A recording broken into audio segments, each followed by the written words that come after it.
ఈ రోజు దేశంలో పెట్రోలియం ఉత్పత్తులకు సంబంధించి సంక్షోభం మనం చూస్తున్నాం. దేశంలో గత కొన్ని సంవత్సరాలుగా ఎంతో సంక్షోభం నెలకొన్నది. దానికి కారణం ఈ ఉత్పత్తుల పైన కూడా వీళ్ళు ఎటువంటి చర్యలు తీసుకోకుండా వారు ఇంతకు ముందు ఎటువంటి సమస్యలు లేవు, పెట్రోలియం ఉత్పత్తులు బాగానే ఉన్నాయని చెప్తూ నేడు మీరు వాహనాలను వాడడం ఆపేయండి, వాటికి సంబంధించిన ఉత్పత్తుల నిల్వలు ఆపేయండి అని చెప్తూ ఇప్పుడు మనకి ఇరాన్ ఇంతకుముందు ఎంతో మంచి స్నేహం ఉన్నది. ఇరాన్ ప్రభుత్వం మన కోసం అక్కడి నుంచి పెట్రోలియం ఉత్పత్తులు పంపిస్తున్నా కానీ ఇరాన్ కి సపోర్ట్ చేయకుండా ఇప్పుడు ఇక్కడ ఉన్న బీజేపీ ప్రభుత్వం మోడీ వాళ్ళు కేవలం కార్పొరేట్ వ్యక్తుల కోసం మాత్రమే, కార్పొరేట్ సంబంధం నుంచి వాళ్ళ కోసం మాత్రమే పనిచేస్తున్న సందర్భం మనం చూస్తున్నాం. ఈ దేశంలో వాళ్ళు హిందువుల కోసం మేము ఏదో చేస్తాం, మేము హిందువుల రక్షణ అని చెప్తున్నారు. హిందువుల కోసం మరి ఈ రోజు వాళ్ళని అడ్డీలా కొడుతున్నారు. వాళ్ళ కోసం మరి గ్యాస్ సిలిండర్ 500కి ఇవ్వమనండి, గ్యాస్ ఉత్పత్తులు వాళ్ళ కోసం 500కి ఇప్పియమని చెప్పండి. హిందువుల కోసమే వీళ్ళు ఉంటే, హిందువుల కోసమే వీళ్ళు వాళ్ళని రక్షించడం కోసమే ఉంటే ఈరోజు సామాన్య ప్రజలు ఎందుకని కనీసం 3 పూటలు తిండి తినడానికి లేదు, ఇప్పుడు గ్యాస్ సిలిండర్ లేదు.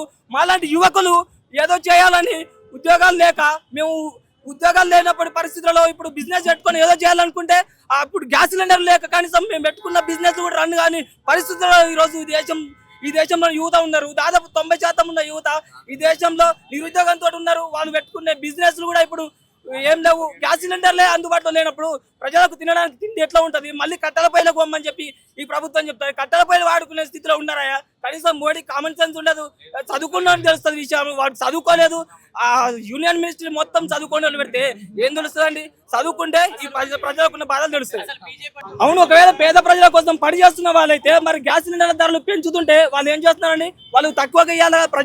ప్రజల కోసం మాత్రమే ఉంటే ప్రజల యొక్క శ్రేయోభిలాసులు వాళ్ళైతే ప్రజలకు ఉంటున్న ఇప్పుడు ఈ గ్యాస్ సిలిండర్ దాదాపు 3000 రూపాయలు చేసి డొమెస్టిక్ వాటికి సంబంధించి మరి తగ్గించమనండి. ప్రజలకు వీళ్ళు మంచి చేస్తామనుకున్నప్పుడు ప్రజలకు ప్రతిదీ అందుబాటులో ఉంచండి. ఎందుకని వారిని అడ్డీరా కొడుతున్నారు?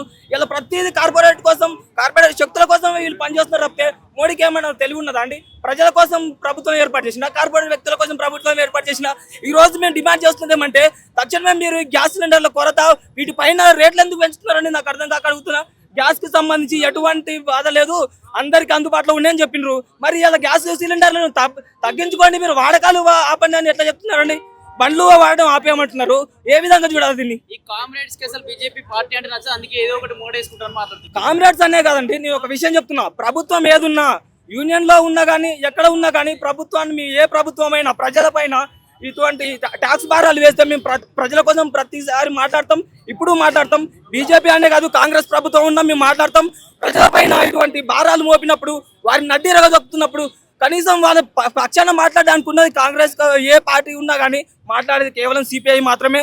ప్రజల కోసం మేము ప్రజాక్షేత్రంలోనే ఉంటాం, ఎప్పుడు సమస్యల పైన పోరాడతాం. ఇప్పుడు మోడీ కూడా వీటిపైన ఎటువంటి చర్యలు తీసుకోకపోతే దేశంలో ప్రజలు గమనిస్తూనే ఉన్నారు. వచ్చే ఎలక్షన్లలో మీరు కనీసం పుట్టగతులు లేకుండా పోతారని కూడా నేను ఈ సందర్భంగా తెలియజేస్తున్నాను. ఒక 2 రూపాయల కంటే ఇంతకు ముందు చెప్పింది కూడా బీజేపీ ప్రభుత్వమే. అసలు గ్యాస్ సిలిండర్ కొరత లేదు అన్నారు. అక్కడ చూపిస్తే అక్కడ చూడండి, ఆ పెట్రోలియం దాదాపు 3 నెలల నుంచి అది మూత పడి ఉన్నది. ఇప్పుడు మోడీ అని చెప్తున్నాడు ఆ పెట్రోలియం ఉత్పత్తులు మంచిగా ఉన్నాయి, ఈ దేశంలో అన్ని బాగానే ఉన్నాయని చెప్తున్నాడు. పేద ప్రజలు కనీసం వంట చేసుకోలేక మా ఇంట్లో గ్యాస్ సిలిండర్ అయిపోయి 3 నెలలు అయిందండి. మేము కట్టెల పోయి వాడుతున్నాం. మరి మోడీకి ఏమన్నా తెలుసా? కామన్ సెన్స్ ఉండాలి కదా. వాడు ఏం తిరుగుతున్నాడు అండి? ఒక్కో దగ్గర పెద్ద పెద్ద ఉద్యమాలు జరుగుతుంటే ఆయన మాత్రం కాన్వాయిలు 100 కాన్వాయిలు వేసుకొని తిరుగుతాడు. పెట్రోల్ ఎవడ మా పైసలే కదా, తాత తెచ్చిస్తున్నా మోడీకి. ఆ అమిత్ షాకి ఎవరు ఇస్తుంది? తలకాయలు ఆయనకి నెత్తి మీద ఎంటకలు లేవు, తలకాయలు ఏం లేదు. ఏం మాట్లాడతారండి వాళ్ళు? ఇప్పుడు ఈరోజు యూనియన్ మినిస్టర్లు ఉండి చివరిగా చెప్పడానికి ఏం లేదు. వారు చేయాల్సిందే. వాళ్ళు ఎన్నికల ముందు ఎటువంటి ప్రచారం అయితే చేసిరో పేద ప్రజలకి, ఈ దేశంలో ఉన్న ప్రజలకి ఏమైతే చేస్తామన్నారో వాటన్నిటిని, ఆ వాగ్దానాలన్నిటిని నెరవేర్చాలి.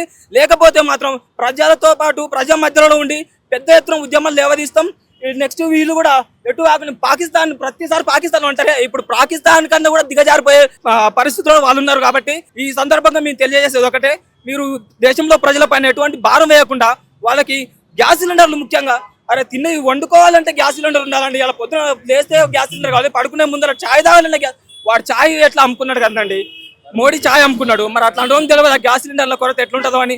దీనిపైన వెంటనే చర్యలు తీసుకోవాలి, ప్రజలకు తక్షణమే అందుబాటులోకి తేవాలని ఈ సందర్భంగా డిమాండ్ చేస్తున్నాం. ముందుగా మీ మీడియా ద్వారా భారత ప్రధాని నరేంద్ర మోడీ బేషరతుగా దేశ ప్రజలకు క్షమాపణ చెప్పాలి ముందు. అదేవిధంగా పేద ప్రజలకు అనుకూలమైన ప్రభుత్వం కాకుండా మొన్న 5 రాష్ట్రాల ఎన్నికల ఫలితాలు వెలువడిన తక్షణమే గ్యాసు, పెట్రోలు, డీజిల్ ధరలను పెంచడము, పేద ప్రజలు మోసం చేయడము తప్ప ఊర్జువా కంపెనీలు అనేటువంటి అంబానీ, ఆదాని వ్యక్తులకు అనుకూలమైనటువంటి నరేంద్ర మోడీ ప్రభుత్వం కానీ వాళ్ళ జోలికి పోకుండా టోటల్గా దేశంలో రెండు కుటుంబాలకు, అంబానీ, ఆదాని కుటుంబాలకు వత్తాసుగా పరిపాలన చేస్తుంది తప్ప పేద ప్రజల పక్షాన కాదు. ఎలక్షన్ల ముందు ఇదే మాట ఎందుకు చెప్పలేదు? 5 రాష్ట్రాల ఎన్నికల ఫలితాలు వచ్చిన తర్వాత పేద ప్రజలను, నీకు ఓటేసి గెలిపించిన ప్రజలను వంట గ్యాసు, పెట్రోల్, డీజిల్ పెంచి మోసం చేయడం ఎంతవరకు సమంజసం? కాబట్టి బేషరతుగా పెంచిన డీజిల్, పెట్రోల్, గ్యాస్ ధరలను తక్షణమే తగ్గించి బేషరతుగా దేశ ప్రజలకు క్షమాపణ చెప్పాలి. అంతకంటే ముందు నేను పోయిన దేశాల యుద్ధాలను ఆపిన, ప్రపంచ దేశ యుద్ధాలను ఆపిన అన్న పెద్ద మనిషి నీకు చాలా క్లోజ్గా ఉంటాడు కదా అమెరికా అధ్యక్షుడు ట్రంప్. ఆయనకు పోయి దండం పెట్టి కాళ్ళు మొక్కి పెద్దన్నను ఓదార్చి యుద్ధం ఆపు, ఆ యుద్ధం వల్ల వచ్చే నష్టాన్ని భరించు, రైతుల ఉసురు ముడుతుంది, దేశ ప్రగతి అంటున్నావు, సామాన్య మానవుల పైన భారం మోస్తున్నావు, బంగారం కొనొద్దని చెప్తున్నావు. మన ఇంట్లో ఉన్న బిడ్డే పెళ్లి చేసి ఇవ్వాలంటే బంగారం చేసుకోకుండా ఎవడన్నా ఇవ్వకుండా పెళ్లి చేసుకుంటుండా? బంగారం కొనొద్దని పేద ప్రజలకు చెప్తావు. నువ్వు కొనుక్కుంటుండవా? ఒక్క సూటు కోటుకు కోట్ల రూపాయలు అవుతున్నాయి, నువ్వు కొనకు. పనికి మాలిన కళ్ళబొల్లి కథలు చెప్పి మా కాన్వాయ్ తగ్గిస్తున్నా అంటున్నావు. ఛాలెంజ్ చేస్తున్నా, మీ రక్షణ లేకుండా ఒకే సింగిల్ బండి మీద పో. నిజంగా చెప్పాలంటే దేశానికి శత్రువు లేకపోతే ఒంటరిగా పోతాడు, నీకెందుకు కాన్వాయ్? టోటల్గా ఏ పక్కలు ఉన్నా డ్రోన్లను ఉపయోగించి అన్నలను గాలించినవు, మరి నీకెందుకు? నీకు శత్రుత్వం లేకపోతే నీ ఇంకా కాన్వాయ్ ఎందుకు? నువ్వు ఒక్కనే పెట్రోలు పాదయాత్ర చేసుకుంటావు, ఒకటే బండి మీద పో. నువ్వు ఎన్ని కళ్ళ బొల్లి కథలు చెప్పి మొన్న పరేడ్ గ్రౌండ్లో పెద్ద బహిరంగ సభ పెట్టి తెలంగాణలో అధికారంకి వస్తామని సూచనవు, కానీ ఇతర రాష్ట్రాల్లో ఉన్నట్టు ప్రజలు తెలంగాణలో అమాయకులు లేరు. నిజామోని తరిమి కొట్టి తెలంగాణ అంతు దూచినటువంటి నిజామోని పైజామూడిన దాకా తరిమి కొట్టిన తెలంగాణ మట్టి పైన పుట్టిన తెలంగాణ వీరులు ఇక్కడ. కాబట్టి ఒక సాకలి ఐలమ్మ ఉంది, ఒక కొండ్రం భీమున్నాడు. కాబట్టి తెలంగాణ మీదకి అధికారం మీదకి వద్దామని కళలు కనడం ఉట్టి కళ్ళనే. కాబట్టి ఇప్పటికైనా మీడియా ద్వారా, భారత కమ్యూనిస్ట్ పార్టీ ద్వారా హెచ్చరిస్తున్నాం. కళ్ళబొల్లి కథలు చెప్పి అధికారం మీదకి వచ్చి మాటి మాటికి గ్యాసు, పెట్రోల్ ధరలు పెంచడము నిత్యావసర వస్తువుల మీద ప్రభావం చూపుతుంది. ఆ నిత్యావసర వస్తువుల ప్రభావం చూపడంతో పేద ప్రజల పైన భారం పడుతుంది. కాబట్టి ఒకటి గమనించాలి మీడియా ద్వారా ప్రధానమంత్రికి, ముఖ్యంగా రవాణా ఛార్జీలు పెరిగితే నిత్యావసర వస్తువుల ధరలు పెరుగుతాయి. అదేంటిది? పెట్రోలు, డీజిల్ ధరలు పెరిగితే రవాణా ఛార్జీలు పెరగడంతో నిత్యావసర వస్తువుల ప్రభావం, నిత్యావసర వస్తువుల ధరలు పెరగడంతో సామాన్య మానవుని జీవితాల మీద బండరాయి పడ్డట్టు అవుతుంది. అదేవిధంగా 5 రాష్ట్రాల మీదకి అధికారం మీదకి వచ్చిన పెద్ద మంచి ఎలక్షన్లు అయిపోగానే ఏదమ్మున 1000 రూపాయలు అంటే వంట గ్యాస్ ధర పెంచిండు. ఎంతవరకు సమంజసం? అందుకనే మరొకసారి భారత కమ్యూనిస్ట్ పార్టీ ద్వారా నరేంద్ర మోడీకి కోరుతున్నాం, బేషరతుగా క్షమాపణ చెప్పు దేశ ప్రజలకు. చెప్పుతూ పెంచినటువంటి వంట గ్యాసు, పెట్రోల్, డీజిల్ ధరలను తగ్గించు. ఎందుకంటే నువ్వు మోడీవి, నీ మొండి మాటలు చెప్పకుండా నరేంద్ర మోడీ నువ్వు అమెరికా అధ్యక్షుడు ట్రంప్కు చాలా క్లోజు. అని కాలు మొక్తావా, దండం పెడతావా, బూట్లు నాకుతావా, యుద్ధాన్ని నాపు.